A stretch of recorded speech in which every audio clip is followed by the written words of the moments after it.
Hello guys and welcome to G chemistry classes. तो last lecture में हमने discuss किया था नेम रिएक्शन लेक्चर नंबर 4, जिसमें हमने देखा था कार्बोनिल कंपाउंड पर न्यूक्लियोफिलिक एडिशन और न्यूक्लियोफिलिक सब्स्टिट्यूशन रिएक्शन कैसे होती है। ठीक है, और उसके बाद लास्ट में ये भी देखा था कि कार्बोनिल कंपाउंड पे अगर कोई अनसैचुरेटेड कार्बोनिल कंपाउंड है, यानी कार्बोनिल कंपाउंड की अल्फ़ा बीटा पोजीशन पर डबल बॉन्ड है, alpha beta unsaturated carbonyl compound है, तो किस कंडीशन में कंजुगेट एडिशन होगा और किस कंडीशन में डायरेक्ट एडिशन होगा। तो वो हमने उसके बेसिस पे हमने रिजेंट देखा था। अगर हार्ड रिजेंट है तो हार्ड सेंटर पर अटैक करेगा, हार्ड सेंटर कौन सा होता है, सॉफ्ट सेंटर कौन सा होता है, ये सब हमने डिस्कस किया था लास्ट लेक्चर में। तो उसी को थोड़ा आगे बढ़ाते हुए देखते हैं कि जो न्यूक्लियोफाइल है हमारा, वो 1,4 एडिशन और डायरेक्ट एडिशन देता है, वो सबस्ट्रेट पे किस प्रकार डिपेंड करता है। अगर हमारा सबस्ट्रेट, मान लो हमारा सबस्ट्रेट इस तरीके का है कुछ, और CH डबल बॉन्ड CH और ये alpha beta unsaturated carbonyl compound है। ठीक है, अब इसमें डिपेंड करेगा जो हमारा सबस्ट्रेट है, अगर इस कार्बन जो है, कार्बन इलेक्ट्रोफाइल है, मोर इलेक्ट्रोफाइल है, इलेक्ट्रोफिलिक करेक्टर ज़्यादा है इसका, तो अगर हमारा रीजेंट ग्रिग्नार्ड रीजेंट है, जैसे ये RMgX हमने लिया है, तो ये क्या करेगा, अगर ये कार्बोनिल सेंटर हमारा मोर इलेक्ट्रोफाइल है, मोर इलेक्ट्रोफिलिक है, तो ये डायरेक्ट एडिशन कर जाएगा।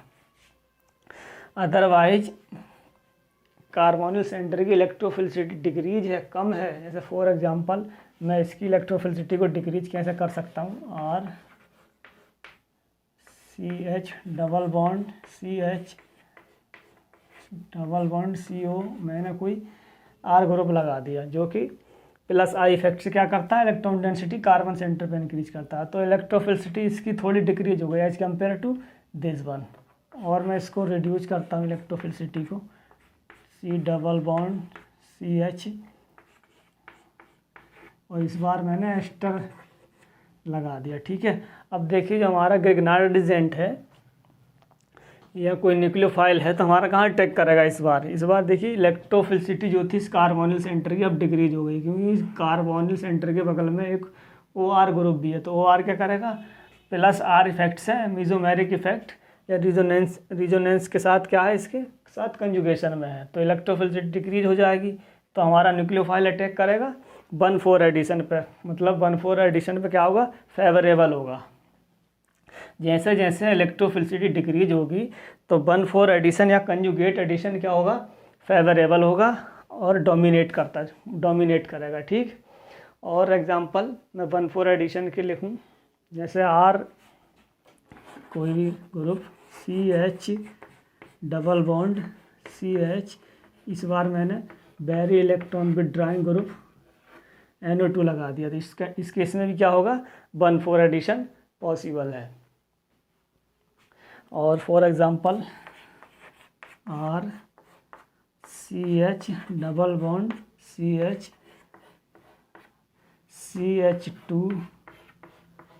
CH डबल बॉन्ड CH, और इसके साथ भी कोई इलेक्ट्रॉन विथड्रॉइंग ग्रुप लगा दिया मैंने, जैसे कार्बोनिल ग्रुप।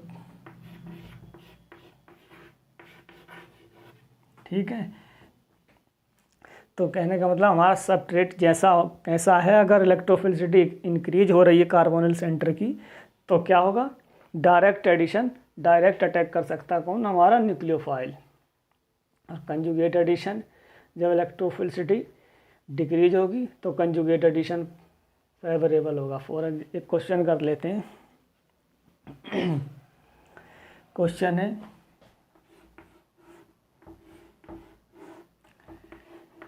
ये कोई कार्बोनिल कंपाउंड है, मैंने इसकी रिएक्शन NaCN के साथ in the presence of dimethyl formamide, क्या है, नॉन प्रोटिक सॉल्वेंट ले लिया मैंने। ये नॉन प्रोटिक सॉल्वेंट क्या करेगा, हमारा न्यूक्लियोफाइल जो है उसकी न्यूक्लियोफिलिसिटी को इंक्रीज कर देगा। जैसे हमने इसी नेम रिएक्शन में पढ़ा पीछे लेक्चर में कि जो नॉन प्रोटिक सॉल्वेंट होते हैं क्या करते हैं, अगर हमारा रिजेंट Na पे पॉजिटिव चार्ज है और Cn- ये नेगेटिव चार्ज है, न्यूक्लियोफाइल है, तो डाईमेथिल फॉर्मामाइड ये क्या करेगा, नॉन प्रोटिक सॉल्वेंट है ये, तो ऑक्सीजन के पास जो लोन पेयर है ये पॉजिटिवली चार्ज स्पीसीज जो हमारे रिजेंट की स्पीसीज को क्या करेगा, स्टेबलाइज कर लेगा। तो न्यूक्लियोफाइल हमारा क्या हो जाएगा, फ्री हो जाएगा। न्यूक्लियोफाइल इजीली अटैक कर सकता है, तो ये क्या करेगा, इसका कार्बोनिल सेंटर पे अटैक करेगा, तो हमें मिलेगा ये Cn इधर आ गया और इधर O-Na+,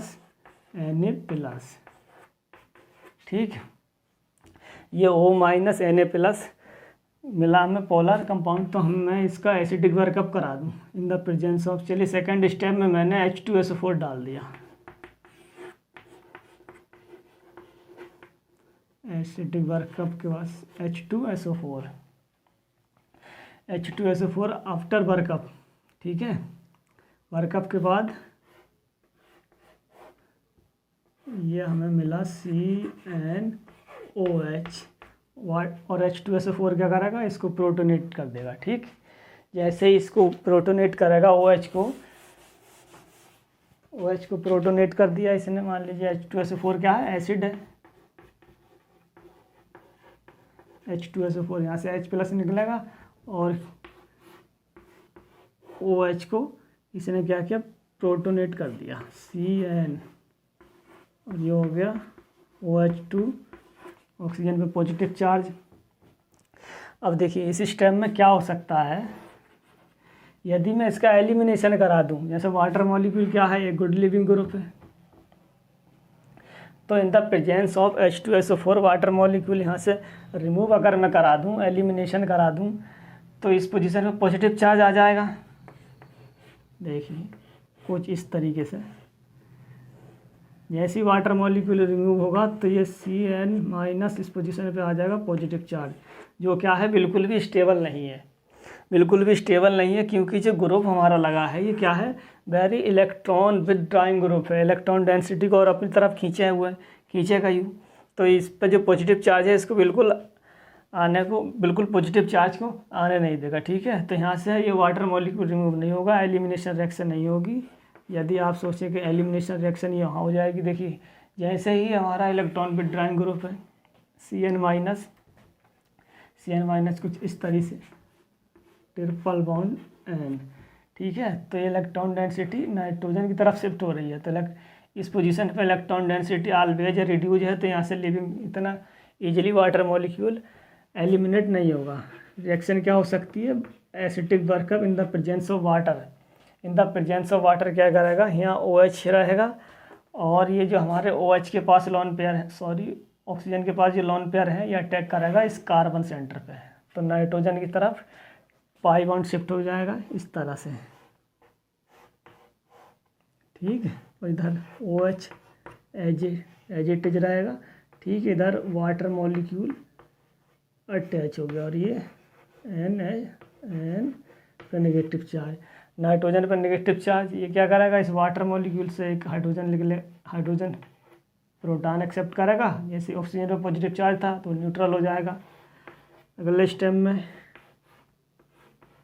क्या होगा, ये OH और ये C डबल बॉन्ड O, और ये हो जाएगा NH, ऑक्सीजन वापस से अपने लोन पेयर, ऑक्सीजन वापस से लोन पेयर कार्बन नाइट्रोजन के एंटी बॉन्डिंग पाई एंटी बॉन्डिंग में इलेक्ट्रॉन डालेगा, डबल बॉन्ड फिर नाइट्रोजन पे शिफ्ट हो जाएगा, तो नाइट्रोजन पे आ जाएगा फिर से नेगेटिव चार्ज, वो प्रोटॉन को एक्सेप्ट कर लेगा, तो हमें कुछ मिलेगा NH2, ठीक है, C double bond O, C single bond NH2, फिर से वाटर मॉलिक्यूल इस पर कार्बोनिल सेंटर पर अटैक करेगा, NH3 बाहर हो जाएगा, अमोनिया गैस और मिलेगा हमें फाइनल प्रोडक्ट OH और COOH, ये प्रोडक्ट हमें मिलेगा। ठीक है, एलिमिनेशन वाला प्रोडक्ट नहीं मिलेगा क्योंकि वहाँ बहुत इलेक्ट्रॉन विथड्रॉइंग ग्रुप लगा है। ठीक है, तो ये थी इसकी जनरल मैकेनिज्म, कहाँ एलिमिनेशन पॉसिबल होगा और कहाँ एलिमिनेशन पॉसिबल नहीं होगा। ठीक है, ठीक है, कहाँ हमारा एलिमिनेशन पॉसिबल है और कहाँ एलिमिनेशन पॉसिबल नहीं है। इलेक्ट्रॉन बिट जो ग्रुप अटैच है, इलेक्ट्रॉन विथड्रॉइंग या इलेक्ट्रॉन डोनेटिंग ग्रुप प्रेजेंट होता अगर उस कार्बोनिल सेंटर पर, तो ईजिली क्या हो जाता, वहाँ से एलिमिनेशन पॉसिबल था। अब देख लेते हैं nucleophile use in some name reaction. Nucleophile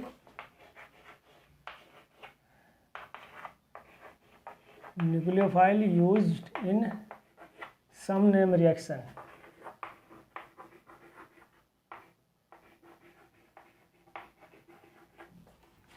some name reaction,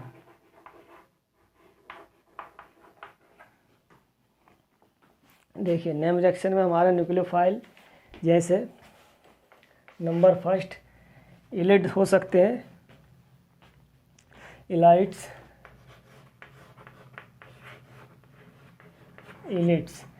इलिट्स में हम पढ़ेंगे phosphorus इलिड,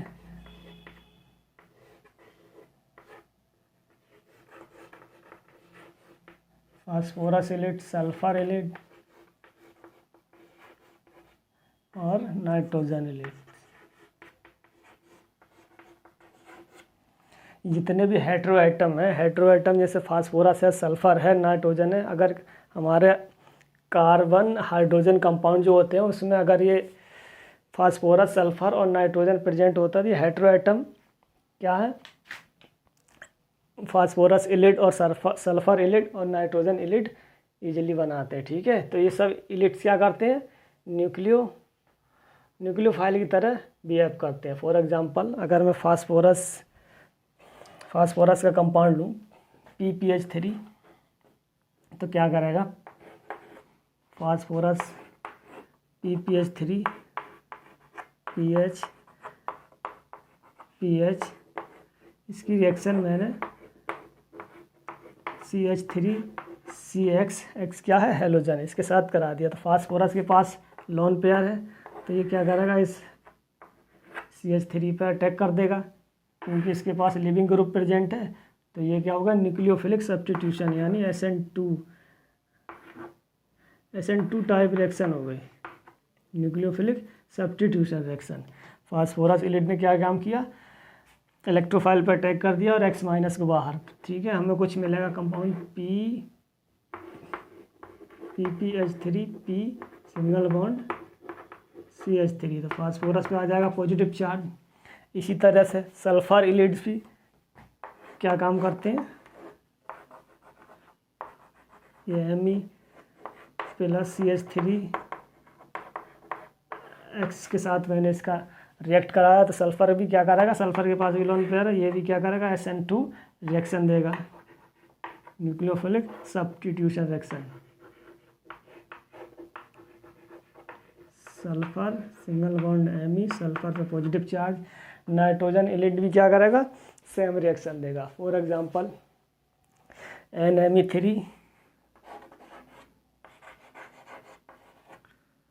plus CH3X SN2, nitrogen के पास भी लोन पेयर है, अटैक करेगा इलेक्ट्रोफाइल पे, तो हमें मिलेगा Me3 Me और नाइट्रोजन पे आ गया पॉजिटिव चार्ज। तो ये सारे क्या थे, सल्फर इलिड, फास्फोरस इलिड और नाइट्रोजन इलिड। तो ये क्या है, इन्होंने क्या किया, सबसे पहले न्यूक्लियोफिलिक सब्स्टिट्यूशन रिएक्शन दी। उसके बाद अगर मैं इनकी रिएक्शन किसी बेस के साथ करा दूं, जैसे इलिड्स का फॉर्मेशन कैसे होता है, अगर मैं फास्फोरस इलिड को किसी बेस के साथ ट्रीट करा दूं, जैसे ब्यूटाइल लिथियम है, बेस के साथ में अगर किसी इलिड्स को क्या करूं, ट्रीट करा दूं, तो क्या मिलेगा हमें, देखिए जैसे ही ये हेटेरो कंपाउंड क्या होते हैं, ये नॉन मेटल हैं, जितने फास्फोरस है, सल्फर है, नाइट्रोजन, नॉन मेटल क्या होते हैं, इलेक्ट्रोनेगेटिविटी ज़्यादा इलेक्ट्रोनेगेटिव एलिमेंट होते हैं। तो जैसे ही ये इसके CH3 के साथ अटैच हुए तो इस पर पॉजिटिव चार्ज आ जाता है। तो इसके लगने के बाद जो हमारा CH3 है, इस पर जो प्रोटॉन है तो वो क्या हो गया, एसिडिक प्रोटॉन है, उसकी एसिडिटी को इंक्रीज कर दिया। उसके बाद अगर हम इसको बेस के साथ रिएक्ट करा दें, फास्फोरस इलिट को ब्यूटाइल लिथियम के साथ रिएक्ट करा दिया, तो B माइनस यानी ब्यूटाइल माइनस क्या करेगा, एसिडिक प्रोटॉन को एक्सेप्ट करेगा, एसिडिक प्रोटॉन निकालेगा PPH3P और यहाँ मिलेगा हमें CH2 माइनस। ये जो हमें इलिड मिली फास्फोरस इलिड, ये क्या है, एक स्टेबल कंपाउंड है और एसिडिक प्रोटॉन इजली यहाँ से रिलीज हो गया। ठीक है, तो ये क्या है, फास्फोरस इलिड मिला, जो कि क्या है, इसके साथ डबल बॉन्ड कंजुगेशन में भी है, ये भी बन सकता PH3P डबल बॉन्ड CH2। ठीक है, एसिडिक। इसी तरह से मैं सल्फर इलिड है, नाइट्रोजन इलिड्स है, इसको भी मैं क्या कर सकता हूँ, बेस के साथ अगर मैं ट्रीट करा दूँ, जैसे मैंने मान लीजिए सल्फर इलिड ले लिया, SMe और ये क्या है, CH3, इसको मैंने ब्यूटाइल लिथियम के साथ ट्रीट करा दिया। ब्यूटाइल लिथियम एक स्ट्रॉन्ग बेस है, ये प्रोटॉन को एक्सेप्ट करेगा यहाँ से CH2, और ये वाले प्रोटॉन को इन्हें एक्सेप्ट किया, नेगेटिव चार्ज आ जाएगा कार्बन पर, जो कि सल्फर पर पॉजिटिव चार्ज है। ऑलवेज पॉजिटिव चार्ज होने की वजह से ये जो प्रोटॉन है मोर एसिडिक हो जाता है। ठीक, तो हमें मिलेगा सल्फर इलिड CH2 माइनस और इस पर पॉजिटिव चार्ज। ठीक है, Me। इसी तरीके से नाइट्रोजन इलिड्स भी सेम रिएक्ट करता है, Me और ये CH3। ठीक है, इसको भी मैंने ट्रीट करा दिया ब्यूटाइल लिथियम के साथ, ये एनी बेस। तो ये क्या करेगा, एसिडिक प्रोटॉन को एक्सेप्ट करेगा इस पोजीशन। ठीक है, एसिडिक प्रोटॉन निकालेगा तो नाइट्रोजन इलिड हमें मिलेगा, Me और ये CH2 माइनस, नाइट्रोजन पे पॉजिटिव चार्ज। तो इस तरह से सल्फर इलिड, फास्फोरस इलिड एंड नाइट्रोजन इलिड्स हमें प्राप्त हो सकता है। और साथ में हमें ब्यूटाइल H यानी कोई भी एल्केन कंपाउंड, ठीक है, हाइड्रो एल्केन, साथ में हाइड्रो एल्केन मिलेगा, क्योंकि बेस के साथ रिएक्ट करके वो क्या करेगा, एसिड बेस रिएक्शन देगा। ठीक है, तो ये इलिड्स क्या करते हैं, मोर एसिडिक प्रोटॉन के जो साथ होता है इजीली निकाला जा सकता है।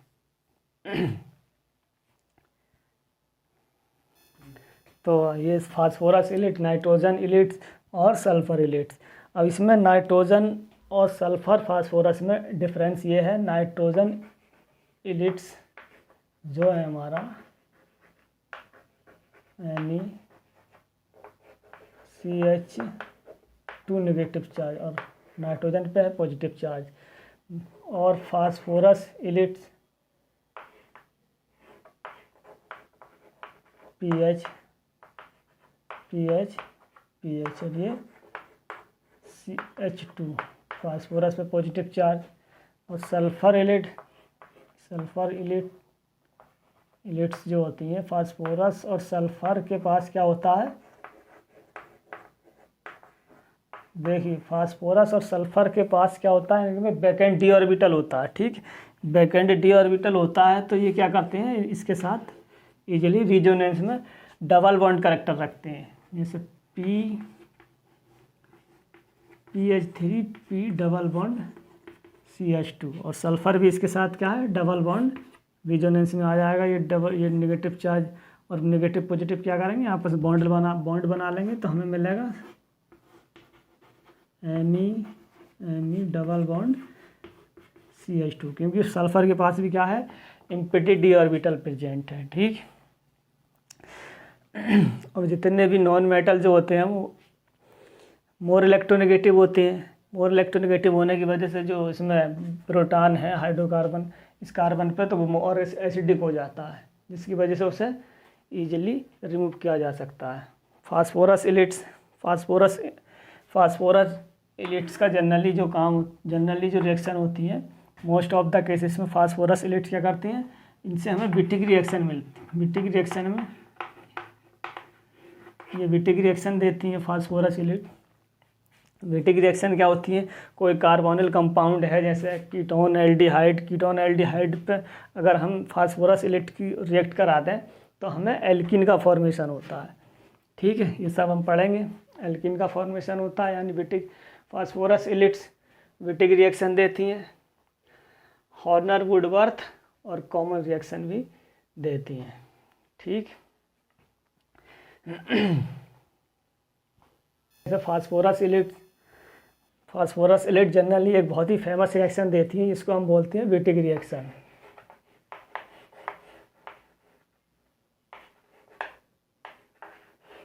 विटिक रिएक्शन जैसे कोई भी कार्बोनिल कंपाउंड है हमारे पास, वो एल्डिहाइड या कीटोन, फॉर एग्जांपल मैंने ये कंपाउंड लिया कार्बोनिल कंपाउंड, इसकी रिएक्शन में अगर फास्फोरस इलाइट्स के साथ करा दूँ, फास्फोरस इलाइट क्या होता है हमारा CH2 सिंगल बॉन्ड PPH3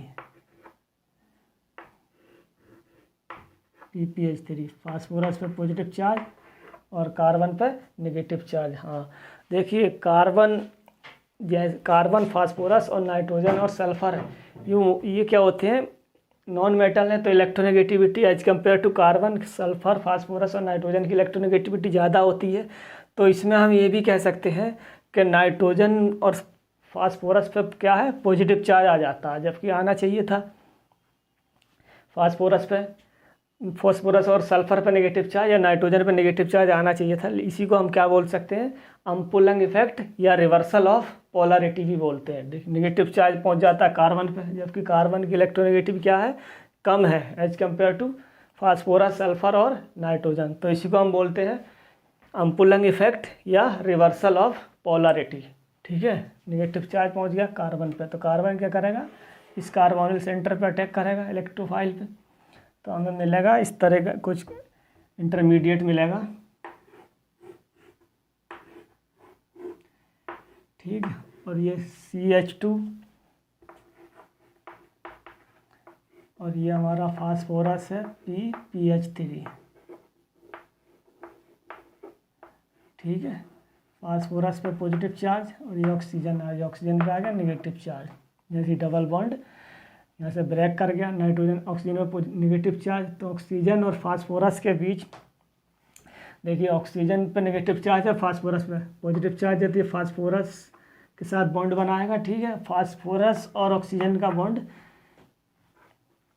वैसे भी मतलब स्ट्रॉन्ग बॉन्ड बन जाता फास्फोरस और ऑक्सीजन के बीच। तो ये फास्फोरस PPH3 और ये ऑक्सीजन के साथ क्या हो गया, 4 मेंबर्ड रिंग का फॉर्मेशन हो गया।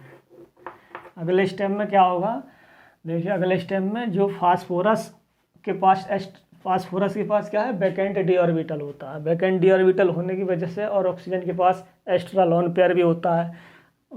ऑक्सीजन के पास क्या है, एक्स्ट्रा लोन पेयर है, दो लोन पेयर है। तो एक ऑक्सीजन क्या करेगा, अपने लोन पेयर इसके बैकेंड डी ऑर्बिटल में डालेगा, तो ऑक्सीजन और फास्फोरस के बीच या ऑक्सीजन और सल्फर के बीच क्या होते हैं, स्ट्रॉन्ग बॉन्ड बन जाता है, डबल बॉन्ड बन जाता है, जिसकी वजह से ये एक लीविंग ग्रुप यहाँ से लीविंग ग्रुप की तरह लीव कर जाता है। ये बॉन्ड इधर मूव करे और ये बॉन्ड इधर मूव करेगा, तो इस पोजीशन पे आ जाएगा डबल बॉन्ड जैसे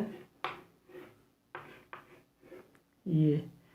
ठीक, ये आ गया डबल बॉन्ड, और साथ में मिलेगा हमें P double bond O PPH3। ठीक है, ये इसका ड्राइविंग फोर्स होता है विटिक रिएक्शन का, कि फास्फोरस ऑक्सीजन का जो बॉन्ड होता है वो स्ट्रॉन्ग इसी वजह से होता है। ऑक्सीजन के पास एक्स्ट्रा लोन पेयर होता है, P के पास सिंपैथी डी ऑर्बिटल होते हैं, तो उसमें क्या करता है, अपने लोन पेयर डोनेट कर देता है, जिसकी वजह से डबल बॉन्ड आ जाता है, और ये एक अच्छा लिविंग ग्रुप बन जाता है। ठीक है, ये क्या है, इसका ड्राइविंग फोर्स भी है। तो ये इस तरीके से हम बिटिक रिएक्शन थी, तो क्या हमें मिला, एल्कीन फॉर्मेशन, एल्कीन हमें मिल जाता है। ठीक है, ये क्या है, एल्कीन CH2, एल्कीन का फॉर्मेशन। फास्फोरस इलिट्स क्या होते हैं, हमें एल्कीन, बिटिक रिएक्शन में एल्कीन का फॉर्मेशन करते हैं। अब फास्फोरस इलिट्स में भी हम पढ़ेंगे स्टेबलाइज और non stabilise phosphorus.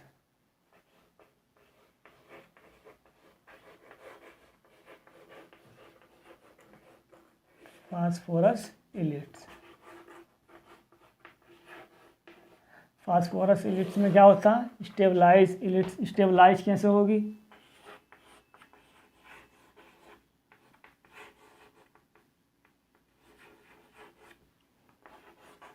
Stabilise ylide और non stabilise.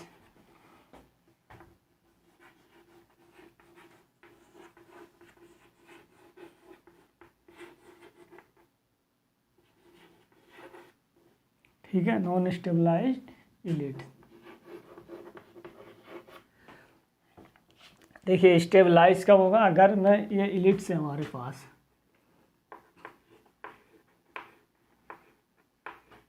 PH3 PCH negative और फास्फोरस पे पॉजिटिव चार्ज है। ठीक है, अगर मैं इस पोजीशन पे, जिस कार्बन पर नेगेटिव चार्ज है, अगर मैं इस पर कोई ऐसा इलेक्ट्रॉन डोनेटिंग ग्रुप लगा दूं, जैसे for example PH3P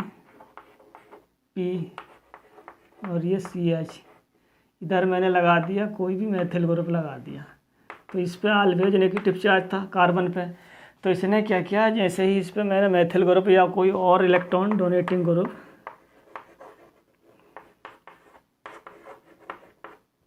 CH minus और मैंने लगा दिया ONE ग्रुप, ये क्या है, ये इलेक्ट्रॉन विथड्राइंग, इलेक्ट्रॉन रिलीजिंग ग्रुप। जैसे ही मैं इस पोजीशन पे लगा दूंगा कार्बन पे, तो क्या करेंगे, इसकी जो स्टेबलाइजेशन है उसको डिस्टर्ब कर देंगे, यानी और ज़्यादा डिस्टेबलाइज कर देंगे। क्यों, क्योंकि इसके पास जो इलेक्ट्रॉन है ऑलरेडी कार्बन पर नेगेटिव चार्ज है, तो इसको क्या करेगा, डिस्टेबलाइज करेगा। तो ये कौन सी, ये नॉन स्टेबलाइज इलिट्स है। ठीक है, मैं इसको, ठीक है, इधर मैंने स्टेबलाइज लिख दिया है, ये कैसी इलिट्स है, नॉन स्टेबलाइज। आप चाहें मैं इसी को इसके नीचे लिखता हूँ। ठीक है, नॉन स्टेबलाइज इलिट्स, जैसे PH3 phosphorus positive charge, negative, और मैं कोई ग्रुप जेड से रिप्रेजेंट करता हूँ। ठीक है, अगर जेड बराबर इलेक्ट्रॉन विथड्राइंग ग्रुप अटैच है, जेड इक्वल टू ME या OMe या NH2 इस तरीके के ग्रुप, अगर इलेक्ट्रॉन डोनेटिंग ग्रुप अटैच हैं हमारे इस जेड की पोजीशन पे, ठीक है, तो वो कौन सी इलिट्स हो जाएगी, नॉन स्टेबलाइज इलिट। क्यों, क्योंकि इस कार्बन पे ऑलरेडी नेगेटिव चार्ज है, तो उसकी इलेक्ट्रॉन डेंसिटी को और बढ़ा रहे हैं, तो जिसकी वजह से क्या हो जाएगी, इलिट्स हमारी टी स्टेबलाइज, नॉन स्टेबलाइज इलिट। और स्टेबल इलिट्स कैसे हो जाएगी, जैसे फॉर एग्जांपल PH3, अगर मैं जेड की पोजीशन पे कोई इलेक्ट्रॉन विथड्राइंग ग्रुप लगा दूं, तो हमारे क्या हो जाएगा, स्टेबलाइज हो जाएगा,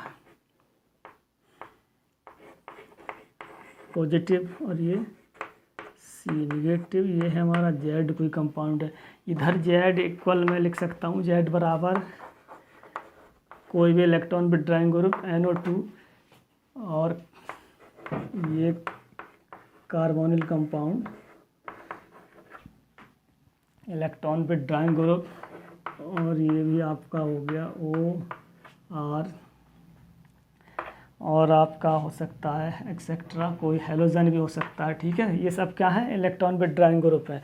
तो ये क्या है, इलिट्स की जो है इलेक्ट्रॉन डेंसिटी को कार्बन के रिड्यूस करेंगे, जिसकी वजह से क्या है, स्टेबलाइजेशन बढ़ जाता है, स्टेबलाइजेशन ऑफ द इलिट्स इंक्रीज हो जाता है। ठीक है, इलेक्ट्रॉन विथड्राइंग ग्रुप में आप बहुत सारे हो सकते हैं इस तरीके के इलेक्ट्रॉन विथड्राइंग ग्रुप। ठीक है, CN भी लिख सकते हो आप, ये भी क्या है, एक इलेक्ट्रॉन विथड्राइंग ग्रुप है।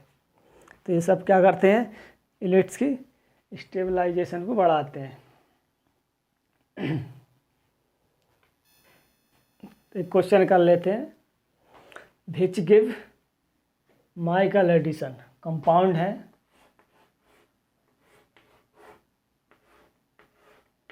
ये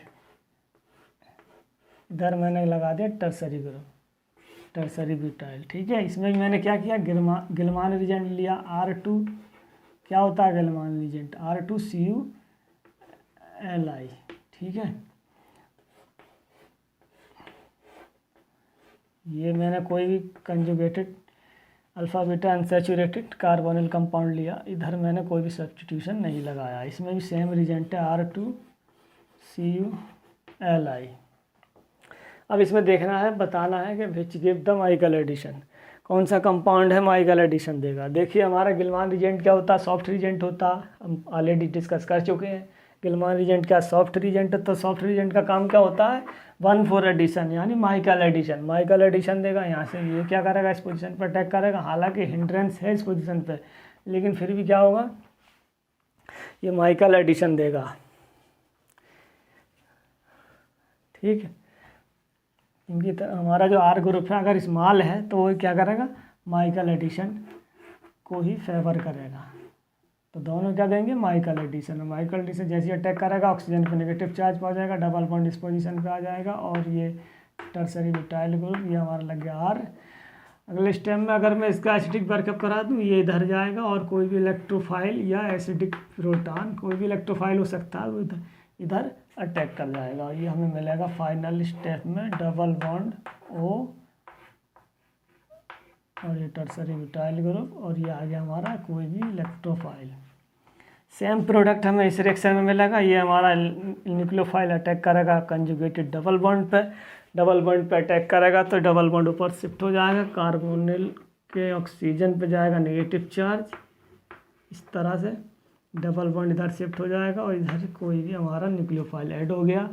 नेक्स्ट स्टेप में अगर मैं इसकी कोई इलेक्ट्रोफाइल डाल दूं तो वो क्या करेगा, ऑक्सीजन का नेगेटिव चार्ज वापस से जाएंगे, और ये इलेक्ट्रोफाइल पे अटैक कर दे इस पोजीशन से। ठीक है, तो ये मिलेगा फाइनल प्रोडक्ट, ये इधर लग जाएगा हमारा इलेक्ट्रोफाइल, और इधर लग जाएगा हमारा न्यूक्लियोफाइल। अगर देखिए इलेक्ट्रोफाइल, अगर मैं इसमें इलेक्ट्रोफाइल में कोई सल्फर का डेरिवेटिव में सिलिका में अगर कंपाउंड लूँ